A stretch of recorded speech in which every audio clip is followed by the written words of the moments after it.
morning. Welcome back to my channel. In last video we have discussed introduction of AP chapter 5 class 10th mathematics. आज हम exercise 5.1 के question solve करेंगे। देखिए, हमने Saturday वाली class में जो एपी का इंट्रोडक्शन था वो हमने कंप्लीट पढ़ लिया था कि एपी क्या थी, इस एपी से रिलेटेड क्या क्या उसके टर्म्स हैं, कौन कौन से टर्म्स होते थे, इनके सिंबल्स क्या हैं, इन सब की स्टडी हम कर चुके थे।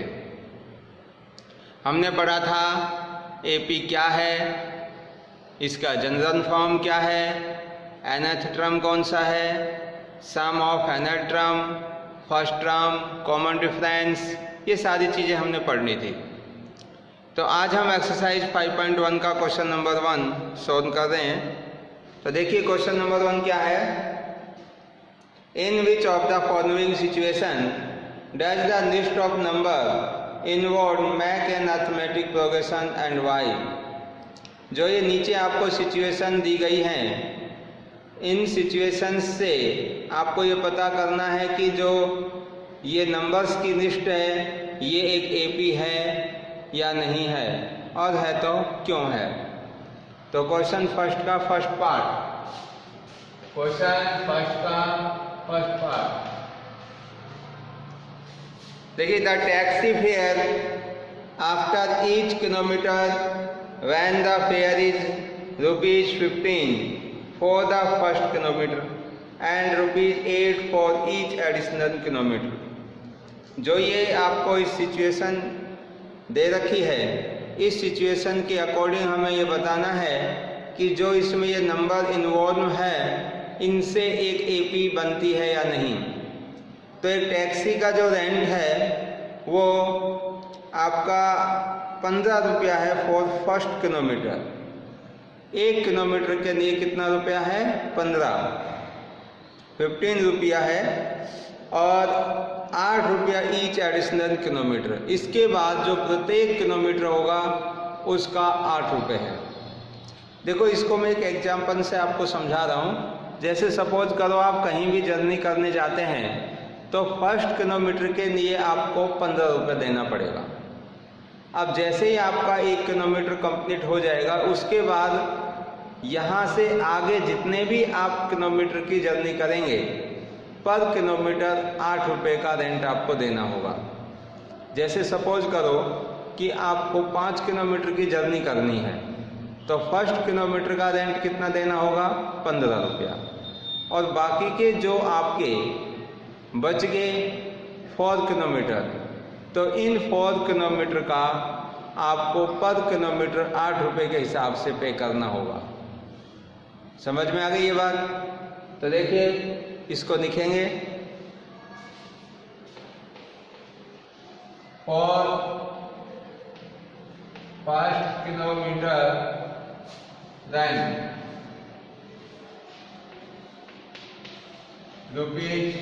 ₹15।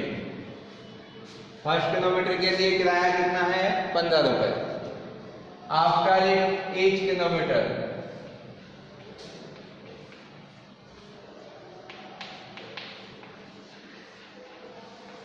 each kilometer रेंट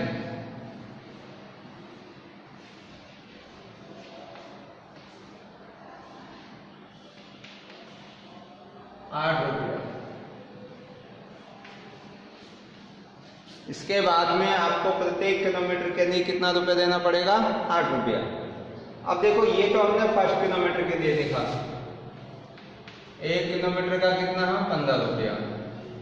तो सेकंड किलोमीटर के लिए कितना देना पड़ेगा उसको? सेकंड किलोमीटर अगर वो जर्नी करना चाहता है तो 15 तो फर्स्ट किलोमीटर का हो गया, और इसमें एडिशनल 8 रुपये हम ऐड कर देंगे तो कितना हो जाएगा? 23। तो सेकंड किलोमीटर के लिए 15 + 8 कितना हो जाएगा? 23। फिर नेक्स्ट तीसरे किलोमीटर के लिए तीसरे किलोमीटर के लिए पहले किलोमीटर का 8, दूसरे का पहले का 15, दूसरे का 8, फिर 8, कितना हो जाएगा 31 रुपया। तो इस तरह से चौथे किलोमीटर का फिर 8 रुपया बढ़ जाएगा। तो ये आपकी जो ये नंबर्स दे रखे हैं, फर्स्ट किलोमीटर में 15, सेकंड में 23, थर्ड में 31, तो इनसे देखिए हमारे पास में एक एपी बनती हुई नजर आ रही है। तो क्या बन जाएगी, एपी 15, 23, 31, इस तरह से। अब जो ये एपी बन रही है तो ये क्यों बन रही है, देखिए अब इसके अंदर अगर ये एपी है तो क्यों है, ये हमें बताना है। तो इस एपी की जांच करने के लिए हमने आपको इंट्रोडक्शन पार्ट में बताया था कि कॉमन डिफरेंस सेम होना चाहिए। तो देखिए कॉमन डिफरेंस डी कैसे निकालते हैं। तो common difference D equal to A2 minus A1।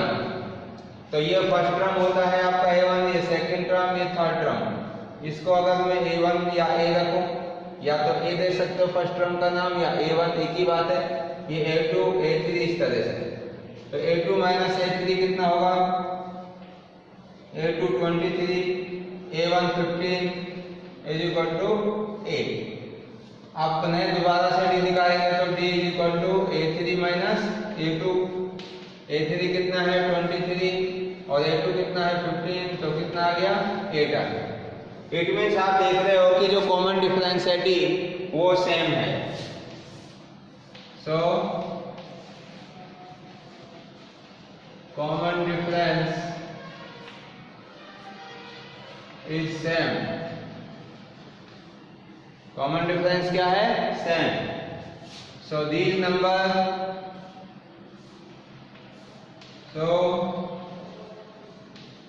these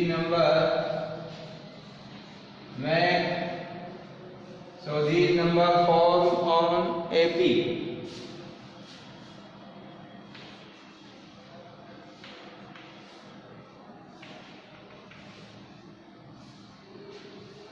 तो ये जो नंबर हैं ये एपी की फॉर्म में है। तो इस तरीके से आप इस फर्स्ट के जो अदर पार्ट्स हैं उनको भी कर सकते हैं।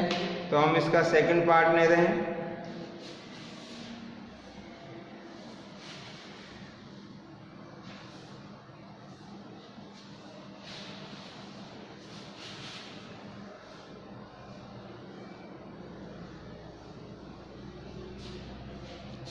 देखिए इसका सेकंड पार्ट, इस पार्ट को आप बहुत ही ध्यान से समझिए, इम्पोर्टेंट पार्ट है।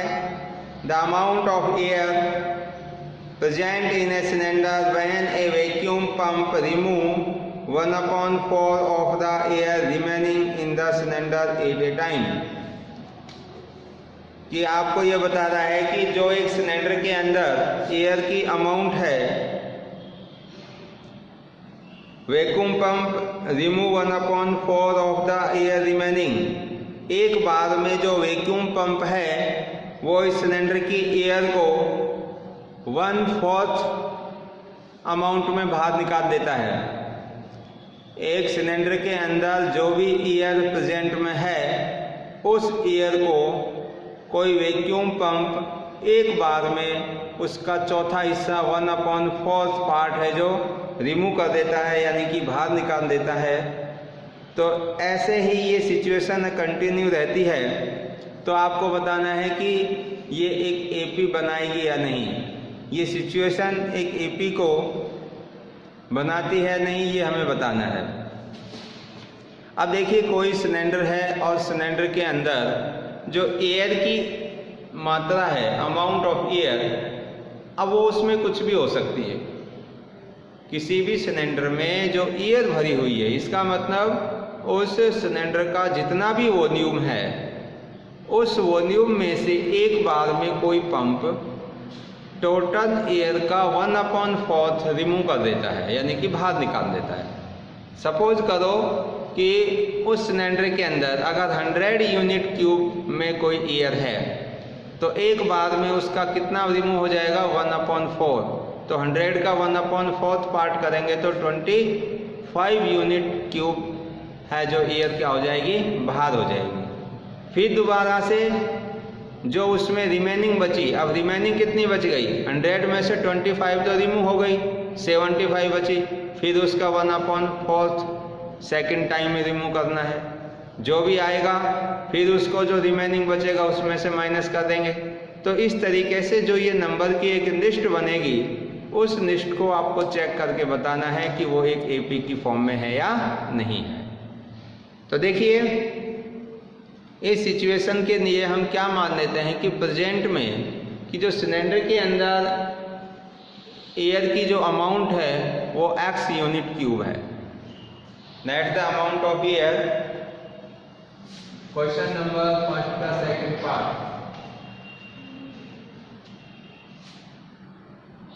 that the amount of air present in a cylinder, present in a cylinder is equal to x unit cube. क्योंकि इसके अंदर जो एयर भरी हुई है इसका अर्थ इसका वॉल्यूम है ये, और वो हमने मान ली इसमें x यूनिट क्यूब भरी हुई है। अब देखिए इसमें से कितना रिमूव हो रहा है, वन टाइम, एक बार में। फर्स्ट टाइम में इसका 1/4, तो remove amount of air, remove amount of air, x का कितना, जो टोटल है x इसका 1/4,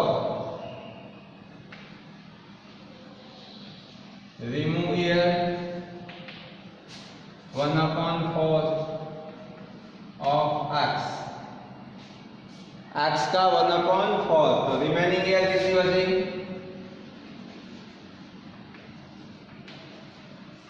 remaining air equal to x minus 1/4 into x is equal to, इसको करेंगे तो आ जाएगा 4x minus x/4 is equal to 3x/4। तो फर्स्ट टाइम में एयर कितनी थी, x unit cube, second time में कितनी बच गई, 3x/4। अब क्या है कि अब जब थर्ड टाइम में यानी कि तीसरी बार फिर इस 3x/4 का 1/4 रिमूव कर दिया जाएगा। अभी सिलेंडर में कितनी बच रही है, 3x/4 एयर बची हुई है, तो इसमें से अब तीसरी बार में फिर 1/4 जो भी इसमें बची हुई है उसका रिमूव कर देंगे। तो थर्ड टाइम में कितनी बचेगी, रिमेनिंग, तो इसका 1/4 करेंगे पहले तो, रिमूव एयर,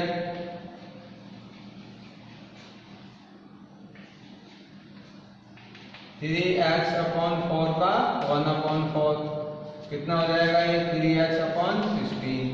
रिमेनिंग एयर कितनी बच गई,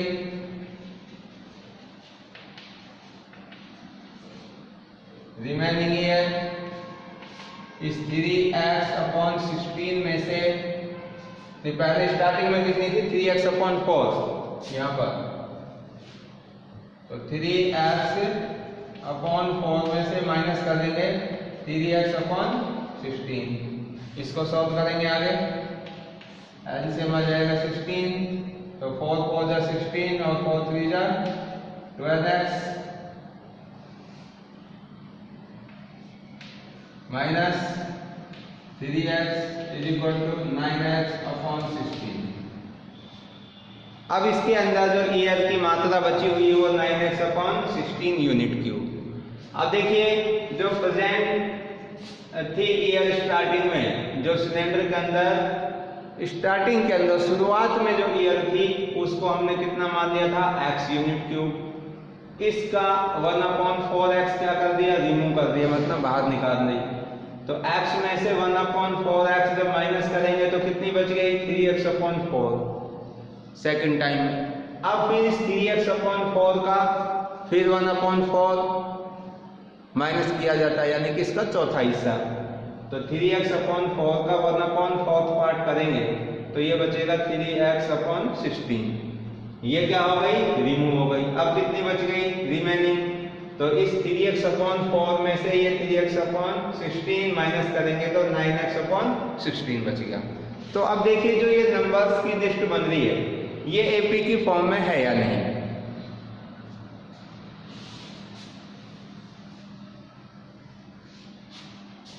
तो देखिए शुरुआत में कितना था x, फिर उसके बाद में कितनी ईयर बची 3x/4, फिर कितनी बची 9x/16। तो ये हमारे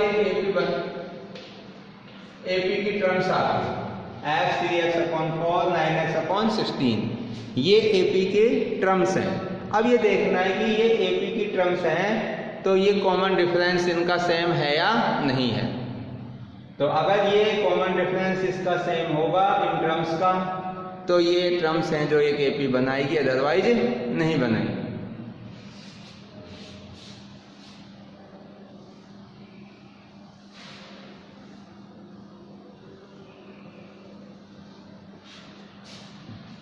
तो देखिए यहां से हम इसका कॉमन डिफरेंस निकाल लेते हैं कि तो d = a2 - a1, a2 - a1, a2 है आपका 3x/4 - x। तो इसको सॉल्व करेंगे तो 3x - 4x = -x/4। फिर दोबारा से फिर अगेन d निकालेंगे, अगेन d a3 - a2। तो a3 कितना है 9x/16 माइनस a2 कितना है 3x/4। तो इसका एलसीएम आ जाएगा 16 और ये 9x - 4 × 16 4 × 12 x तो -3x/16। अब देखो कॉमन डिफरेंस क्या सेम है, ये कॉमन डिफरेंस सेम नहीं है। This implies -x/4 does not equal to -3x/16। It means जो ये टर्म्स हैं ये एक एपी की फॉर्म में नहीं है।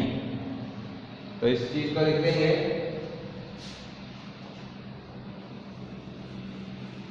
these number hence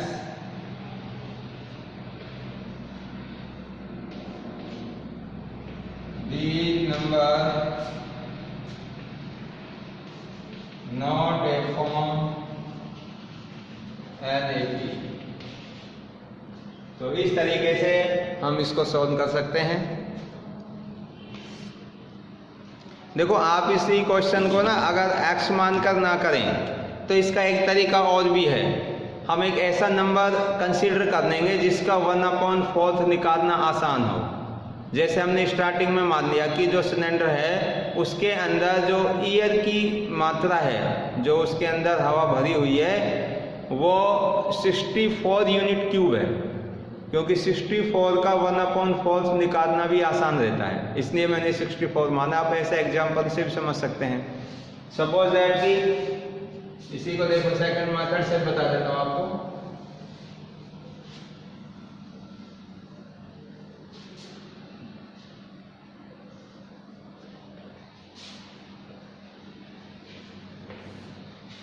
second method से सपोज करो प्रेजेंट में जो सिलेंडर था उसके अंदर 64 in present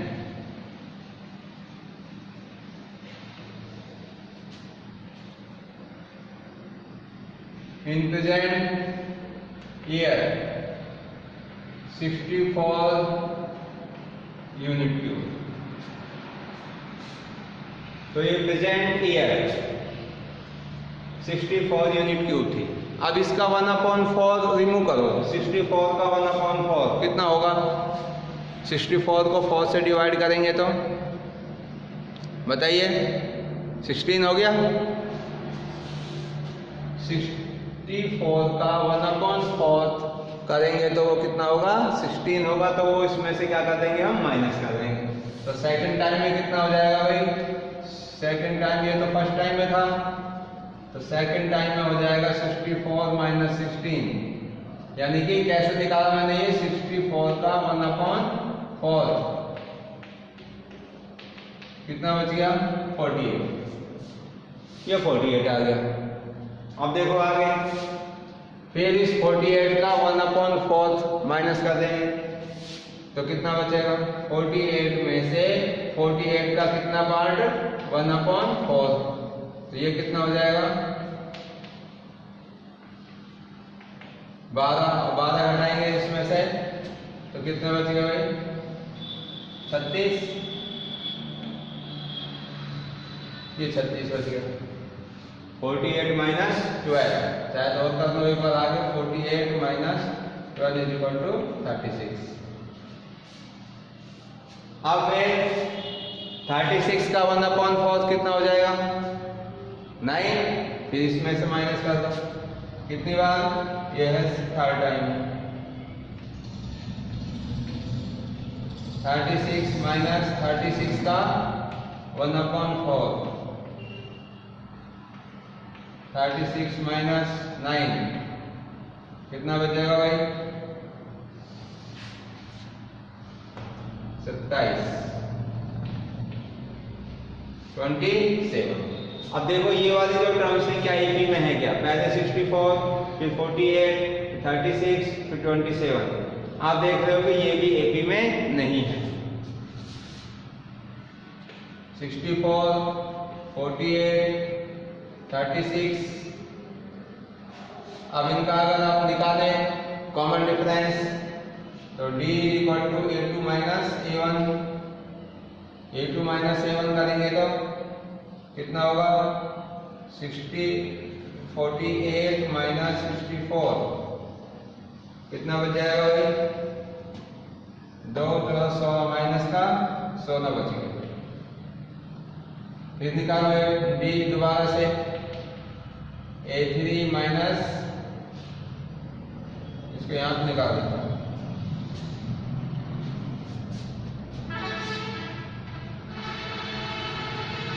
A3 minus A2। A3 कितना है? 36 माइनस A2 48 कितना बच जाएगा? माइनस का 12। तो देखिए ये आपका कॉमन डिफरेंस सेम नहीं है।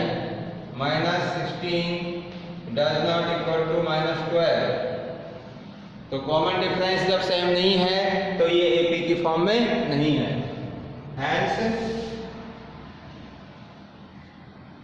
Hence these numbers are not formed in AP. These numbers not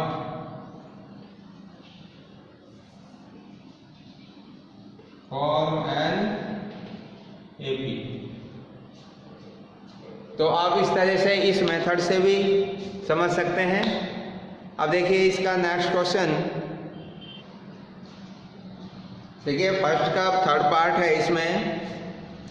the cost of digging a well after every metre of digging when it cost ₹150 for the first metre and rise by Rs ₹50 for each subsequent metre. इस question में ये कह रहा है कि किसी भी कुएं की खुदाई में जो फर्स्ट किलोमीटर का जो खर्चा आता है यानी कि उसकी कॉस्ट आती है वो 150 रुपये है, और इसके बाद प्रत्येक मीटर की खुदाई में 50 रुपये बढ़ते जाते हैं।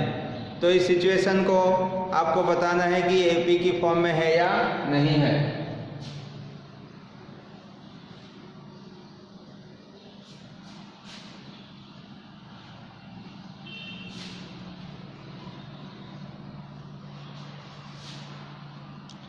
तो देखिए इसमें जो फर्स्ट किलोमीटर के लिए जो खर्चा आ रहा है खोदने में वो कितने रुपए का है? 150 रुपये का। क्वेश्चन नंबर फर्स्ट का 3rd part. Cost for first metre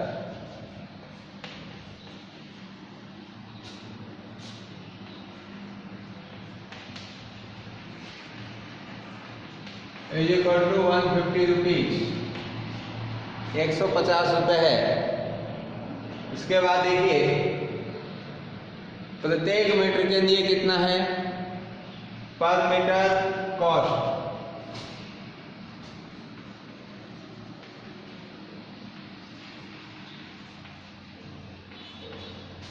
is equal to 50 rupees. प्रत्येक किलोमीटर के लिए कॉस्ट कितनी है? 50 रुपये। तो अब देखो इसमें आपका जो ये सिचुएशन है ये एक एपी की फॉर्म में बन सकती है कि नहीं। आप देख रहे हो कि पहले किलोमीटर के लिए तो 150 रुपये का खर्चा है, यानी कि जो खोदने का चार्ज है या खोदने की जो कॉस्ट है वो 150 रुपये है। फिर इसके बाद में प्रत्येक मीटर के लिए 50 रुपये बढ़ते जाते हैं। तो फर्स्ट किलोमीटर के लिए अगर मैं इसको A1 मान लूँ तो A1 इज इक्वल टू 150 रुपया। उसके बाद जो A2 होगा वो कितना होगा, यानी कि सेकंड मीटर के लिए 150 रुपये फर्स्ट के लिए, फिर सेकंड के लिए 50 रुपये और बढ़ गए तो कितना हो जाएगा? 150 A2 is equal to 150 plus 50 is equal to 200, ये 200 रुपये हो जाएंगे। फिर तीसरे किलोमीटर के लिए यानी कि A3 200, फिर इसमें 50 ऐड हो जाएंगे 250 रुपये। फिर आगे के लिए A4 फिर 250 में फिर 50 ऐड हो जाएंगे 300 रुपये। तो देखिए ये वाली जो कंडीशन है ये एक एपी की फॉर्म में है या नहीं ये हम देख रहे हैं। तो पहले था इसके अंदर 150, फिर कितना हुआ A2 200, फिर कितना हुआ A3 250, फिर A4 300। अब ये देखिए इनके अंदर कॉमन डिफरेंस सेम आता है या नहीं, यानी कि जो B है A2 minus A1 is equal to 200 minus 150 equal to 50। फिर दोबारा से निकालेंगे D, यानी कि A3 माइनस A2, A3 आपका है 250 माइनस A2 है 200 और ये कितना आ जाएगा 50। तो देखिए कॉमन डिफरेंस आपका सेम है। कॉमन डिफरेंस क्या है? Same.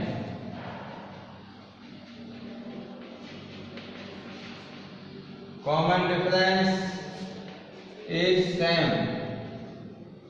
So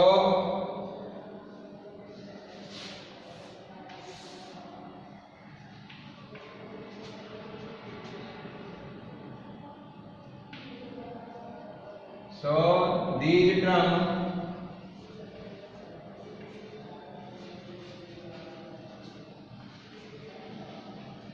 form an AP। तो ये टर्म है जो एपी की फॉर्म में है। तो यहाँ से आगे के जो ये इसमें एक पार्ट बचा हुआ है इसको आप ट्राई करिए, नहीं तो नेक्स्ट वीडियो में आपको अगेन समझाऊंगा। तो इस तरीके से आप इस क्वेश्चनों को सॉल्व कर सकते हैं। अभी जो भी आप ये क्लासेज ले रहे हैं इनको आप कंटिन्यू वॉच करते रहें, कंसेप्ट को समझते रहें और कोई भी क्वेरी या प्रॉब्लम हो तो आप कमेंट करके पूछते रहें, क्योंकि आपको पता है कि पढ़ाई का कोई और तरीका नहीं हो सकता, क्योंकि इस समय पढ़ाई करने का सिर्फ यही एक तरीका समझिए आप, क्योंकि स्कूल रीओपन में अभी कोई पता नहीं कितना टाइम लग जाए और आप रेगुलर स्कूल के वेट करते रहेंगे तो आपकी पढ़ाई में बहुत नुकसान हो सकता है।